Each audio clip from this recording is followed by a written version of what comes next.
SHO Rana رمضان نے ان الزامات کو مسترد کیا، مگر ان کے خلاف افغان شہری سے 9 لاکھ روپے لے کر رہائی دینے کے الزام پر FIR درج ہے۔ رحیم یار خان کے ڈسٹرکٹ پولیس افسر عرفان سمو کے مطابق 20 سے زائد پولیس افسران کو کچے کے ڈاکوؤں سے تعلق کے شعبے میں ہٹایا گیا ہے۔ 67 سہولتکار گرفتار کیے گئے ہیں اور ڈرون نگرانی کے ذریعے کارروائیاں جاری ہیں۔ سابق پولیس افسر و وکیل عزیز اللہ خان کا کہنا ہے کہ جب تک ڈاکوؤں کے ساتھ تعلق رکھنے والے پولیس اہلکاروں کو سخت سزائیں نہیں دی جاتی، شہروں میں اغوا کی وارداتیں جاری رہیں گی۔ ہم جنس پرست ہونے پر سکول میں ہراساں کی جانے والی برطانیہ کی گریس ریچرڈسن مس انگلینڈ کا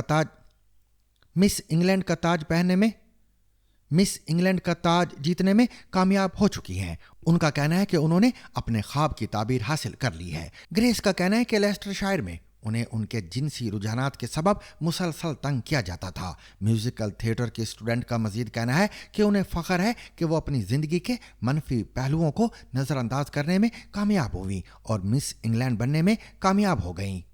I was kind of just congratulating everyone, trying to make everyone feel like the work they've done here today is the best they could have done. So proud of themselves really, and not to feel heartbreak if they didn't win. واضح رہے کہ grease تاریخ کی پہلی مس England ہے جو اپنی ہم جنس پرست شناخت کو چھپاتی نہیں ہے۔ اپنے اسکول کے دور کو یاد کرتے ہوئے ان کا کہنا تھا کہ میری عمر 15 سال تھی جب میں نے بطور ہم جنس پرست اپنی شناخت ظاہر کی۔ وہ کرونا وائرس کے فوراً بعد کا وقت تھا اور اسکول میں میرے ساتھی مجھ سے اچھا برتاؤ نہیں کرتے تھے، جس سے میری ذہنی صحت پر برا اثر پڑا۔ گریس 2026 میں مس ورلڈ کے مقابلے میں انگلینڈ کی نمائندگی کریں گی۔ یہ 20 سالہ نوجوان خاتون ان 12 خواتین میں شامل تھیں جنہوں نے مقابلے کے فائنل راؤنڈ کے لیے کوالیفائی کیا تھا۔ وہ ٹیلنٹ کی کیٹیگری میں فاتح رہیں۔ وہ بیلے ڈانس پیش کرنے والی تھیں، مگر مقابلے میں شامل ہونے کے ایک ہفتے بعد ان کا پاؤں ٹوٹ گیا۔ اس لیے ججوں کو متاثر کرنے کے لیے انہوں نے اپنے میوزیکل تھیٹر کے ٹیلنٹ کا استعمال کیا۔ Leicester college of performing arts کی یہ طالبہ اب انگلینڈ کی نمائندگی کرتے ہوئے مس ورلڈ میں حصہ لیں گی، جو اگلے سال کے آغاز میں متوقع ہے۔ تاہم اس مقابلے کے مقام کا اعلان ابھی نہیں ہوا ہے، لیکن اگر وہ جیت جاتی ہیں تو وہ 1964 کے بعد مس ورلڈ جیتنے والی پہلی برطانوی خاتون ہوں گی۔ گریس کا کہنا ہے کہ اگر میں مس ورلڈ کا تاج انگلینڈ واپس لا سکی تو یہ بہت شاندار ہوگا۔ اور سامعین، اس کے ساتھ ہی آج کا سحربین اپنے اختتام کو پہنچا۔ مجھے اور میری پوری ٹیم کو کل تک کے لیے اجازت دیجیے، لیکن اجازت لینے سے قبل اب تک کی خاص خبریں۔